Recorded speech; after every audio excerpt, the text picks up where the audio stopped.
wasn't for killing the girl. It was either once you've taken someone, you're either going to kill them or you're going to get caught. A soldier, a scientist, an artist and philosopher. If you're aware of that, then I'm a very simple person. My art is my life. A family torn apart, a daughter desperate for freedom, and a murder-for-hire plot that shocked an entire nation. There was one man, Gary Michael Hilton, who turned America's forests into his personal killing ground. Between 2007 and 2008, 4 hikers vanished in the wilderness across 3 states. All 4 were found dead. All 4 had been attacked, decapitated, or left to rot in the woods. Their killer was a 61-year-old drifter living in a van with his dog. This is the story of how a quiet veteran became known as the National Forest serial killer, early life and first violence. Gary Michael Hilton was born on November 22, 1946 in Atlanta, Georgia. His childhood was marked by instability and violence. At age 10, a Murphy bed collapsed on his head, tearing away his scalp and requiring over 200 stitches. The injury damaged the frontal lobe of his brain, the part responsible for judgment and impulse control. By 13, the damage began to show. Hilton shot his stepfather, Nilo DeBag, during an argument. The man survived and refused to press charges, believing the boy's mind had been damaged. Hilton was placed in foster care and diagnosed with schizophrenia. He spent much of his teenage years in mental health facilities. He joined the U.S. Army in 1964 and trained as a paratrooper. He served in a tactical nuclear weapons unit known as Davy Crockett, where he learned survival, weapons handling, and tracking. But after 3 years, the mental problems returned. He suffered a psychotic breakdown and was discharged honorably in 1967. Military psychiatrists noted manic depression, schizophrenic episodes, and an infantile personality. Hilton re-entered civilian life unstable, aggressive, and unable to hold a job. He drifted through Georgia and Florida, working odd jobs, scamming acquaintances, and committing small crimes. Drunk driving, drug possession, and threats of violence filled his record. He spent short stints in jail, but avoided serious punishment. The spiral downward.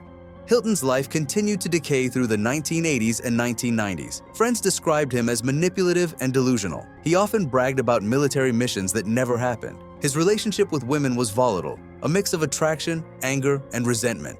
By the early 2000s, he was living out of his white Chevrolet Astro van with his golden retriever, Dandy. He sometimes worked for businessman John Tabor at a company distributing outdoor brochures, but Hilton's behavior grew increasingly violent. He demanded money, threatened Tabor, and once pulled a knife on him. Tabor cut ties permanently. The real trigger came in 2005, when a doctor prescribed him high doses of Ritalin and Effexor for attention deficit disorder. The combination with caffeine produced extreme mania. Witnesses said Hilton stopped sleeping, talked non-stop, and mutilated himself, even pulling out his own teeth. Psychiatric experts later called this period a pharmacological explosion in an already damaged brain. By 2007, at 61, Gary Hilton was a paranoid, stimulant-driven drifter roaming national forests, armed with a knife, baton, and his survival training. He had learned to live undetected, moving camp to camp, using his dog to seem harmless to hikers. He was about to start killing. The Bryants, October 2007. On October 21, 2007, John and Irene Bryant left their home in Horseshoe, North Carolina, for a day hike through Pisgah National Forest. John was 80, Irene was 84. They were retired, healthy, and loved the outdoors. They never came back. 2 weeks passed with no word. Family members filed a missing person report. Searchers found their Ford Escape near Yellow Gap Road, but no sign of them in the vast forest. Phone records showed John had tried to call 911 the day they vanished, but the call dropped. On November 10th, volunteers discovered a woman's body buried under leaves on the Barnett Branch Trail. It was Irene Bryant. She had been bludgeoned to death with a blunt object. Her husband was missing. Soon after, someone used the Bryant's ATM card to withdraw $300 in Ducktown, Tennessee. Surveillance footage showed an older white man in a yellow rain jacket with his hood up. Investigators knew the couple's killer was on the move, but they didn't yet know his name. Months later, on February 3, 2008, a hunter in the Nantahala National Forest found a human skull near a Forest Service road called the Switchbacks. Nearby lay a pelvis and spine. DNA confirmed it was John Bryant. He had been shot in the head with a .22 Magnum. The killer had kidnapped him to steal his PIN, then executed him in the woods. Cheryl Dunlap, December 2007. 6 weeks after the Bryants were murdered, another hiker vanished, this time hundreds of miles away. On December 1st, 2007, 46-year-old Cheryl Hodges Dunlap, a nurse and Sunday school teacher from Crawfordville, Florida, failed to show up for church. Her car, A white Toyota Camry was found abandoned near the Apalachicola National Forest. For 2 weeks, search parties scoured the area. On December 16th, a hunter discovered a decomposing body hidden in the woods. The woman's head and hands were missing. DNA confirmed it was Cheryl Dunlap. Police learned her ATM card had been used 5 times in Tallahassee. The man on camera wore a cap and sunglasses, obscuring his face. Witnesses reported seeing a green Chevrolet Astro van driven by a scruffy older man with a golden retriever. The description matched a local drifter who camped in the woods, begged for money, and talked to himself. His name was Gary Hilton, but investigators didn't yet make the connection. By the end of December, rumors spread that a serial killer was moving between Georgia and Florida. Authorities dismissed it as speculation. 2 weeks later, Hilton struck again. Meredith Emerson, January 2008. On New Year's Day, 2008, 24-year-old Meredith Hope Emerson left her home in Beaufort, Georgia, with her dog Ella. She was an experienced hiker and a University of Georgia graduate. That morning, she set out on the Freeman Trail on Blood Mountain. Witnesses saw her walking with her dog and an older man with a golden retriever trailing behind. When Emerson didn't return home, friends raised the alarm. Searchers found her car 2 days later in Vogel State Park. Inside were her water bottle, dog leash, and a police baton. Investigators began receiving calls about a strange man who often hiked the same area. His name, Gary Hilton. On January 4th, Emerson's dog was found wandering alone in a Kroger parking lot, dirty, hungry, and without its owner. The next day, police discovered her blood-stained clothing and identification in a dumpster behind a Quick Trip gas station in Cumming, Georgia. The person of interest in that missing woman case is at this Chevron gas station on Ashford Dunwoody. Chevron gas station at Ashford Dunwoody? Yeah. You said the man is there? The van is here. The dog is here, the red dog, and I saw the man's face, and I've been watching the news, and I know it's him. He's got a green long-sleeve sweatshirt, and he's wearing a hat, and he's emptying all this stuff out of his van. Pillows and a blanket, and it looks like he's got a sleeping bag right now. Taking it all to the trash. The evidence tied directly to Hilton. His van was seen nearby, and his description matched witness statements from the trail. Police issued a warrant for his arrest. The arrest. 5 hours later, on January 5th, 2008, officers found Gary Hilton vacuuming and bleaching the interior of his van at a car wash in Cumming. 2 anonymous tips had alerted them that the man from the news was cleaning out his vehicle. Inside, investigators found blood, duct tape, zip ties, and a missing rear seatbelt. Forensics matched the blood to Meredith Emerson. The removed seatbelt matched the one found near her belongings in the dumpster. Hilton was arrested and charged with kidnapping. He was transferred to the Fulton County Jail, while hundreds of searchers combed the Chattahoochee National Forest for Emerson's body. During questioning, Hilton admitted that he had kidnapped her but refused to say where she was. He demanded a deal, no death penalty, and his dog Dandy would be rehomed safely. Prosecutors agreed. Hilton led investigators to the Dawson Forest Management Area. There they found Emerson's body, decapitated and buried in a shallow grave. The coroner ruled the decapitation occurred after death to hinder identification. Hilton claimed he killed her for money. He said she fought back, gave him false PIN numbers, and delayed her own death for days. He described hitting her with a tire iron and then beheading her. He pleaded guilty to her murder and received life in prison with the possibility of parole after 30 years. The Florida trial, death sentence. After his arrest for the murder of Meredith Emerson in Georgia, investigators across state lines began comparing unsolved homicide cases with Hilton's movements. Within weeks, Florida prosecutors made a connection. The killing of 46-year-old nurse and Sunday school teacher Cheryl Dunlap in December 2007 bore Hilton's exact signature. Financial records showed Dunlap's ATM card had been used 5 times in Tallahassee in the days following her disappearance. Surveillance cameras captured an older white man, face concealed by sunglasses and a cap, withdrawing money. The vehicle in the background, a green Chevrolet Astro van, was the same model Hilton drove. Ballistics, soil, and fiber comparisons tightened the link. Detectives from Leon County traveled to Georgia to examine Hilton's impounded van.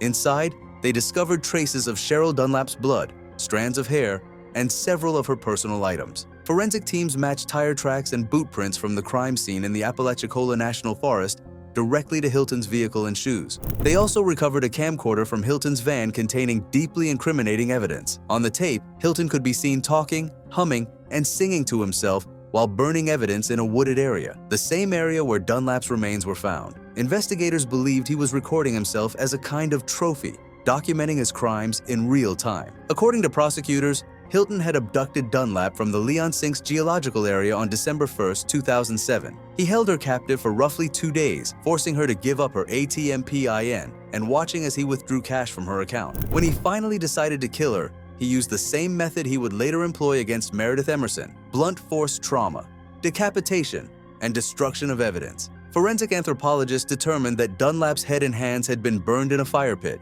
likely to prevent identification through dental records or fingerprints. The body, partially decomposed and missing extremities, was found by a hunter 2 weeks later in the Apalachicola National Forest. Hilton's pattern was now clear.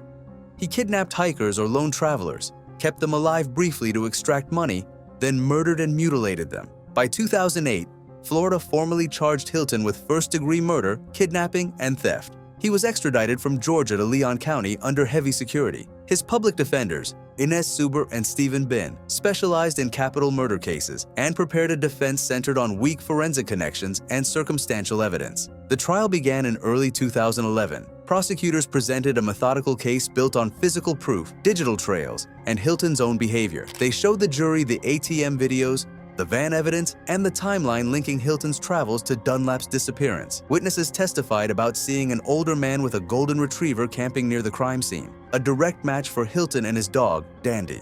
After closing arguments, the jury deliberated for just 4 hours. They returned unanimous verdicts: guilty of first-degree murder, kidnapping, and theft. The panel recommended the death penalty. On February 22, 2011, in a Tallahassee courtroom, Gary Michael Hilton was formally sentenced to death. The judge called the crime cold, calculated, and premeditated. Hilton showed no reaction as the sentence was read. He was transferred to Florida's death row at Union Correctional Institution, joining the state's most violent offenders. The sentence marked the first time Hilton faced the ultimate punishment. Hilton would later appeal, claiming ineffective counsel and mental instability, but every motion was denied. The evidence was too strong, the crimes too deliberate. Florida's verdict, death, would stand.